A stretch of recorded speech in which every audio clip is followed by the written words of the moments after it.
Well, this time last year, obviously had the bowl game canceled. What's it like to now finally be able to cap your career off playing in a bowl game? It's amazing. Finished, got one more game with the guys. Go out with some of the guys I came in with. One of them being Mafi, Bo Calvert, Dorian, Kaz. So yeah, it's a great experience and a great feeling just to get one more game in.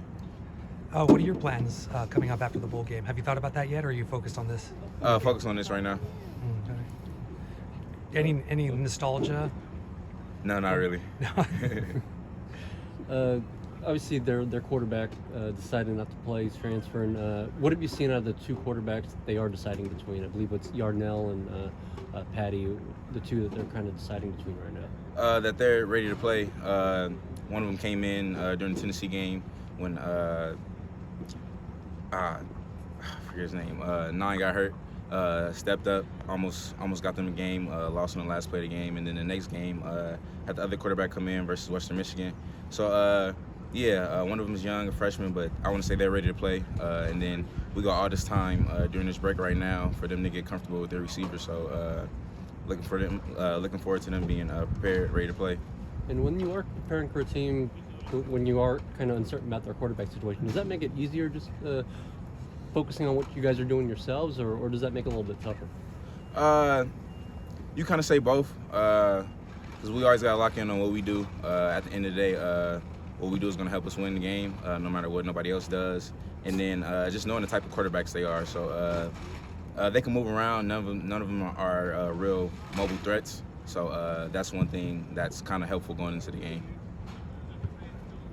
And then, obviously yourself, Mo Osling moving on after this year. What have you seen out of the younger players in the secondary and what they're going to bring to UCLA in the coming years? The aggressiveness, leader roles, and this just being vocal. In the beginning of the year, most of the older guys were just speaking up in the film room when we stepped out on the field.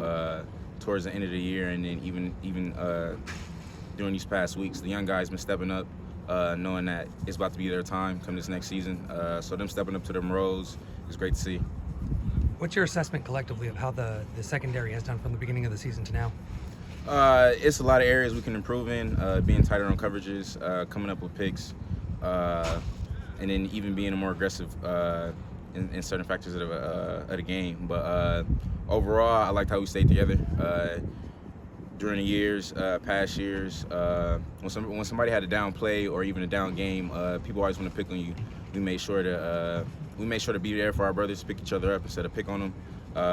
So the growth's been amazing, but it's still a lot of things to work on, especially for this young group.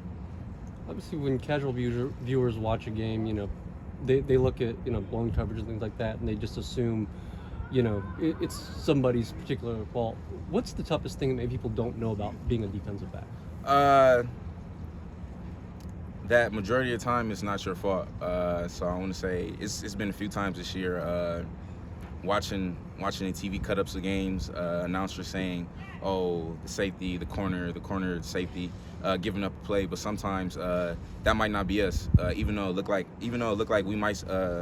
might look like it's us because we're over there zone coverages or zone coverages is really deceiving.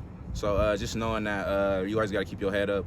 Things are not what it seems to be, and people gonna talk. That's one thing I know at DB. Thank you. You have a good day.